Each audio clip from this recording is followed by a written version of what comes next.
Good evening. Incumbent PKR Deputy President Rafizi Ramli is back in the headlines with Khalid Ibrahim's former aide weighing in on the criticism against him. Meanwhile, PKR President Anoir Ibrahim said he is not too worried about the intensity of the PKR polls. A Bersatu leader has condemned Wan Fayhsal, Wan Kamal. Stay tuned to find out why. A decade after the Kajang Move rocked PKR, the late Khalid Ibrahim's former political secretary Faekah Husin has recalled the betrayal her boss endured. Faika refused to dwell on the matter, saying that it remains a dark chapter in history that she is trying to forget. But most of the stories are already known by PKR members and the people of Selangor. According to Sina Harian, she only described the current internal attacks against Rafizi Ramli as karma. Rafizi had previously lashed out at individuals he accused of sowing discord while pretending to seek harmony. Rafizi, who faces a direct challenge from Anoir, daughter of PKR President Anoir Ibrahim, voiced his dismay over the culture of backstabbing within the party. Observers, however, have seen parallels between Rafizi's plight and the fate that once befell Khalid. Khalid was sacked from PKR on August 9, 2014, supposedly over his refusal to step down as menteri besar. Many had linked the move directly to Rafizi's political strategy. While we are on the topic of Rafizi, a PKR leader has criticized his campaign style. Bayan Baru MP Simza Zin said Rafizi's campaign strategy has sparked negative perceptions, particularly due to the way the economy minister aired the party's internal affairs to the public. Sim, who is one of the 11 candidates vying for the 4 PKR vice presidency positions, described Rafizi's tactic of attacking his rivals as inappropriate. He instead urged Rafizi to resolve party-related matters internally and in a respectful manner. Berita Harian quoted Sim as saying last night that in his view, Rafizi's aggressive campaign style may not sit well with many members as the party is like a family. He added that when issues are publicized, it invites negative reactions. However, Sim believes that with the PKR election coming closer, Rafizi is unlikely to soften his approach. Instead, he anticipated that the incumbent party deputy president would maintain an offensive stance. Sim also compared Rafizi to his sole contender for the deputy presidency, Anoir, saying she had taken a more peaceful approach and didn't retaliate. He added that he hoped his good friend and comrade Rafizi can return to the party's core values and come back together as a team. Meanwhile, for Anoir, he isn't worried about the intense contests rocking the party's current elections. Anoir said he believes all its leaders will unite and forgive each other once the election is over. During the launch of the Langkawi PKR division office yesterday, Anoir stressed that all candidates contesting in this election are individuals who have contributed to PKR's struggle. He said some of the contests are so fierce they could crumble mountains, but urged unity and forgiveness once the votes are in. He added that there may be some differences in opinion, but there should also be compassion and care. Anoir said if there were 2 spots for deputy president, he would support both candidates to be co-deputy president, and the same goes for the 11 candidates vying for the 4 vice president posts. Meanwhile, he reminded PKR members not to further escalate tensions amid the polls. The ongoing PKR election will see a fierce showdown for the position of deputy president, with incumbent Rafizi Ramli being challenged by Anoir's daughter, Nurul. A Bersatu leader is getting heat for publicly questioning his own party's ongoing state tour. Bersatu Information Chief Tun Faisal Ismail Aziz said such queries should have been raised internally. He said questions like this should just be asked in the Supreme Council WhatsApp group.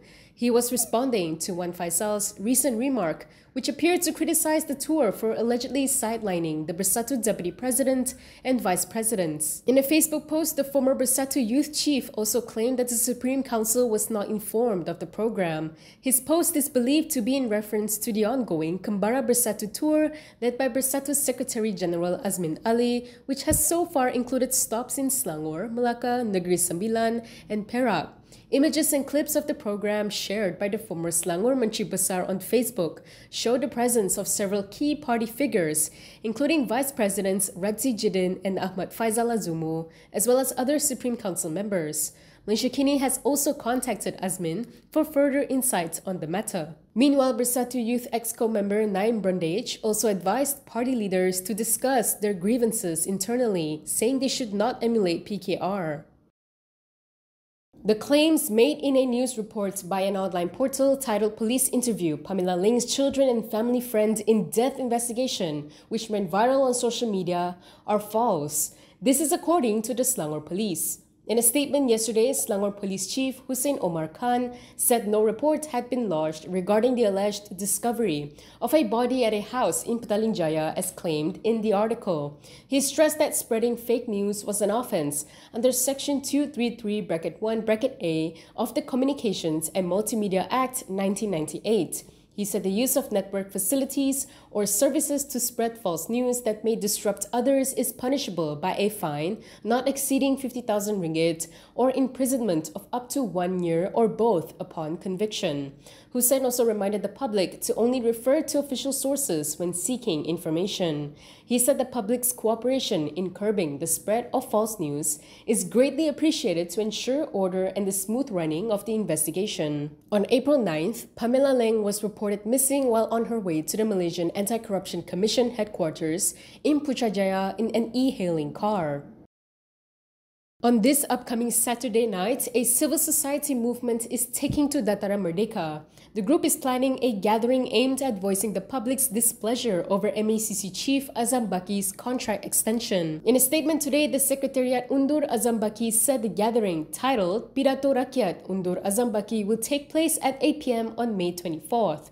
It said Azam's reappointment as the MACC Chief Commissioner is a move that has tainted a public institution's principles of integrity and responsibility. It added that the decision is an obvious insult by the Madani government towards efforts to recover the Rakyat's confidence in the nation's administrative and justice systems.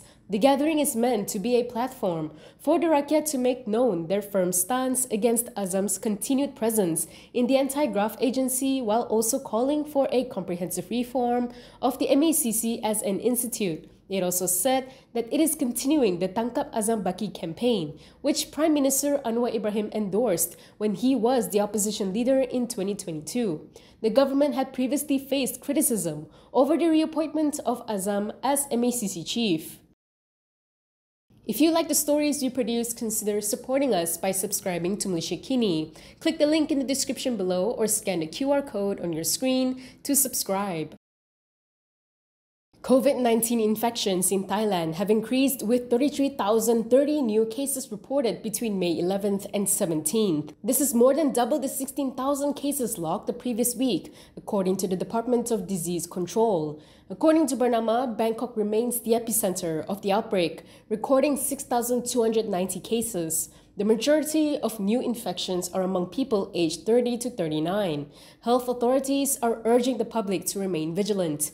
Anyone experiencing symptoms such as fever, cough, sore throat, or fatigue is advised to wear a face mask and take an antigen test immediately. Meanwhile, Bangkok Post reported that the Office of Public Health Communicable Diseases will dispatch the surveillance and the rapid response team to support and launch disease control measures at outbreak locations. The report cited a post by Tira Woratanarat of the Faculty of Medicine, Chulalongkorn University, as saying that cases had drastically increased for 11 consecutive weeks. Back to Rafizi, previously he had said that while debates are part of the PKR's culture, participation is up to each candidate.